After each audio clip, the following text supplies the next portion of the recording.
بسم اللہ الرحمن الرحیم۔ حدیث نمبر 8 صحیح بخاری سے رسول اللہ صلی اللہ علیہ وآلہ وسلم نے فرمایا، اسلام کی بنیاد 5 چیزوں پر قائم کی گئی ہے۔ اول، گواہی دینا کہ اللہ کے سوا کوئی محبوب نہیں اور بے شک حضرت محمد صلی اللہ علیہ وآلہ وسلم اللہ کے سچے رسول ہیں، اور نماز قائم کرنا اور زکوٰۃ ادا کرنا، حج کرنا اور رمضان کے روزے رکھنا۔ یہ حدیث حضرت عبداللہ بن عمر رضی اللہ تعالیٰ عنہ سے مروی ہے۔ اسلام کی بنیاد 5 چیزوں پہ قائم کی گئی ہے۔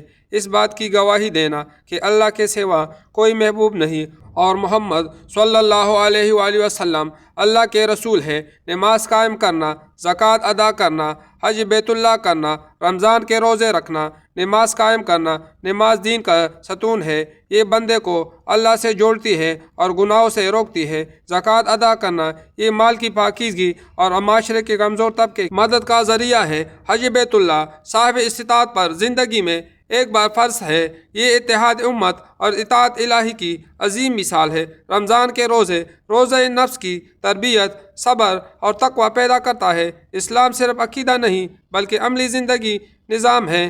دین کی مضبوطی ان 5 ارکان کی پابندی سے ہے۔ جو شخص ان ارکان کو سنبھال لیتا ہے وہ اپنے دین کو محفوظ کر لیتا ہے۔ عبادات کا مقصد اللہ کی رضا اور دل کی اصلاح ہے۔ اے اللہ، ہمارے دلوں میں کلمہ توحید کو راسخ فرما دے، ہمیں نماز کا پابند، زکوٰۃ کو خوشدلی سے ادا کرنے والا، حج کی سعادت نصیب فرمانے والا اور رمضان کے روزوں کی حقیقت سمجھنے والا بنا دے۔ اے رب کریم، ہمارے کوتاہیوں کو معاف فرما، ہمیں اسلام کے 5 ارکان پر مضبوطی سے قائم رکھنا اور ہمارا خاتمہ ایمان پر فرما۔ حدیث نمبر 9 صحیح بخاری سے آپ صلی اللہ علیہ وآلہ وسلم نے فرمایا کہ ایمان کی 7 سے کچھ اوپر شاخیں ہیں اور حیا شرم بھی ایمان کی ایک شاخ ہے۔ رسول اللہ صلی اللہ علیہ وآلہ وسلم فرمایا ہے کہ ایمان کوئی ایک ہی عمل کا نام نہیں بلکہ اس کی 7 سے کچھ زیادہ شاخیں ہیں۔ ان شاخوں میں بعض دل کے اعمال ہیں جیسے اللہ پر یقین، خوف خدا، بعض زبان کے اعمال ہیں جیسے کلمہ پڑھنا، ذکر، اچھی بات کہنا، بعض جسم کے اعمال ہیں جیسے نماز، راستے سے تکلیف دہ چیز ہٹانا، اور انہی میں سے ایک اہم شاخ حیا شرم بھی ہے۔ اللہ سے شرم کرنا، گناہ سے رک جا، برے کام سے دل کا منکر ہونا، نافرمانی کرتے ہوئے دل کا کام جانا۔ جو شخص گناہ کرتے ہوئے شرم محسوس کرتا ہے، لوگوں کے سامنے ہی نہیں بلکہ تنہائی میں بھی اللہ سے ڈرتا ہے، تو یہ اس کی ایمان کی زندہ علامت ہے۔ اس لیے نبی کریم نے فرمایا کہ حیا بھی ایمان کا حصہ ہے۔ سب سے اعلیٰ شاہ لا الہ الا اللہ کہنا، سب سے ادنا شاہ راستے سے تکلیف دہ چیز ہٹا دینا، درمیانے شاہ نماز، روزہ، سچ بولنا، وعدہ پورا کرنا، والدین سے حسن سلوک، نرم مزاجی۔ حیا ایمان صرف دعویٰ نہیں، عمل کا نام ہے۔ جس میں حیا نہیں، اس کے ایمان میں کمی ہے۔ گناہ سے رک جانا بھی ایمان کی علامت ہے۔ اچھے اخلاق ایمان کو مضبوط کرتا ہے۔ یہ حدیث ہمیں سکھاتی ہے کہ ایمان دل، زبان اور عمل تینوں کا مجموعہ ہے۔ حیا اس کی روح ہے۔ اللہ تعالی ہمیں کامل ایمان اور سچی حیا نصیب فرما۔ حدیث نمبر 10 صحیح بخاری سے آپ صلی اللہ علیہ وآلہ وسلم نے فرمایا، مسلمان وہ ہے جس کی زبان اور ہاتھ سے مسلمان بچے رہے، اور مہاجر وہ ہے جو ان کے کاموں کو چھوڑ دے جس سے اللہ نے منع فرمایا۔ ابو عبداللہ امام بخاری نے فرمایا، ابو معاویہ نے کہ ہم کو حدیث بیان کی ہے، داؤد ابی ہند نے انہوں نے روایت کی ہے، عامر شیبی سے انہوں نے کہا کہ میں نے سنا ہے عبداللہ بن عمر بن حاص سے، وہ حدیث بیان کرتے ہیں جناب نبی کریم صلی اللہ علیہ وآلہ وسلم سے، اور کہا کہ عبداللہ علی نے روایت کیا ہے داؤد سے، انہوں نے عامر سے، انہوں نے عبداللہ بن عمر بن حاص سے، انہوں نے نبی کریم صلی اللہ علیہ وآلہ وسلم سے۔ یہ اس بات کی دلیل ہے کہ حدیث نہایت مضبوط، صحیح اور متعدد طرق سے ثابت ہے۔ نبی کریم صلی اللہ علیہ وآلہ وسلم کو صرف ظاہری اعمال تک محدود نہیں رکھا بلکہ اخلاق اور معاملات کو ایمان کا لازمی حصہ قرار دیا۔ جو شخص زبان سے کسی مسلمان کو تکلیف نہ دے اور ہاتھ عمل، ظلم، زیادتی سے کسی کو نقصان نہ پہنچانے، وہی حقیقی مسلمان ہے۔ حقیقی مہاجر کون ہے؟ صرف جگہ بدل لینا ہجرت نہیں بلکہ گناہوں کو چھوڑ دینا، اللہ کی نافرمانی سے دور ہو جانا یہ دائمی اور افضل ہجرت ہے جو ہر مسلمان پر لازم ہے۔ اے اللہ ہمارے زبانوں اور ہاتھوں کو گناہوں سے محفوظ فرما، ہمیں سچا مسلمان اور حقیقی مہاجر بنا دے اور اپنی رضا کی خاطر ہجرت نصیب فرما۔ حدیث نمبر 11 صحیح بخاری سے لوگوں نے پوچھا، یا رسول اللہ صلی اللہ علیہ وآلہ وسلم اسلام افضل ہے؟ نبی کریم صلی اللہ علیہ وآلہ وسلم نے فرمایا، وہ جس کے ماننے والے مسلمانوں کی زبان اور ہاتھ سے سارے مسلمان سلامتی میں رہے۔ اس حدیث میں نبی کریم صلی اللہ علیہ وآلہ وسلم نے افضل اسلام کی پہچان صرف عبادات تک محدود نہیں رکھی، بلکہ حقوق العباد کو اسلام کی فضیلت کا معیار قرار دیا۔ زبان سے سلامتی، گالی، غیبت، بہتان، جھوٹ، طعنہ زنی، دل کی آزاری اور نفرت انگیز گفتگو سے بچنا، ہاتھ سے سلامتی، مار پیٹ، ظلم، ناانصافی، دھوکہ، کسی کا مال یا حق ناجائز طریقے سے لینا، یعنی کامل اور افضل مسلمان وہ ہے جو خود نیک ہو اور دوسروں کے لیے بھی امن اور راحت کا سبب بنے۔ اسلام صرف نماز روزے کا نام نہیں بلکہ اچھے اخلاق کا نام ہے۔ کسی مسلمان کو تکلیف دینا اسلام کی روح کے خلاف ہے۔ زبان کا گناہ بعض اوقات ہاتھ کے گناہ سے بھی زیادہ خطرناک ہوتا ہے۔ افضل مسلمان وہ ہے جس سے معاشرہ محفوظ اور مطمئن رہے۔ حقیقی دینداری کا معیار لوگوں کے ساتھ حسن سلوک ہے۔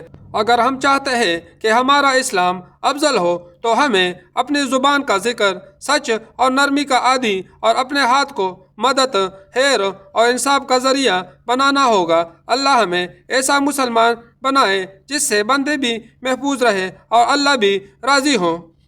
حدیث نمبر 12 صحیح بخاری سے ایک دن ایک آدمی نے حضرت محمد صلی اللہ علیہ وآلہ وسلم سے پوچھا کہ کون سا اسلام بہتر ہے؟ فرمایا، یہ کہ تم کھانا کھلاؤ، جس کو پہچانو اس کو بھی اور جس کو نہ پہچانو اس کو بھی۔ العرض سب کو یہ حدیث اسلام کی بہترین صورت کو نہایت جامع انداز میں بیان کرتی ہے۔ ایک دن ایک شخص نے رسول اللہ صلی اللہ علیہ وآلہ وسلم سے پوچھا، کون سا اسلام بہتر ہے؟ آپ نے نبی کریم صلی اللہ علیہ وآلہ وسلم نے فرمایا، یہ کہ تم کھانا کھلاؤ، اس کو بھی جسے پہچانو اس کو بھی جسے نہ پہچانو۔ اس حدیث میں نبی کریم صلی اللہ علیہ وآلہ وسلم نے اسلام کی برتری کو صرف ظاہری عبادات تک محدود نہیں رکھا بلکہ حسن اخلاق، سخاوت اور معاشرے کی خیر خواہی کو اسلام کی روح قرار دیا ہے۔ کھانا کھلانا یہ سخاوت، اظہار ہمدردی اور انسانی دوستی کی علامت ہے۔ بھوکے کو کھانا کھلانا دلوں کو جوڑتا ہے، معاشرے سے نفرت، محرومی کو ختم کرتا ہے۔ ہر ایک کو سلام کرنا، پہچان ہو والا ہو یا نہ ہو، اس سے عاجزی، محبت، امن، اخوت کا پیغام ہوتا ہے۔ اسلام چاہتا ہے کہ معاشرہ سلامتی اور بھائی چارے کے بنیاد پر قائم ہو۔ بہترین اسلام وہ ہے جو لوگوں کے لیے خیر، امن کا ذریعہ بنے۔ عبادات کے ساتھ ساتھ اخلاق اور معاشرتی حسن بھی ایمان کی پہچان ہے۔ مسلمانوں کی زندگی دوسروں کے لیے آسانی اور رحمت بننی چاہیے۔ اللہ تعالی ہمیں اس حدیث پر عمل کرنے والا اور بہترین اسلام کا عملی نمونہ بنائے۔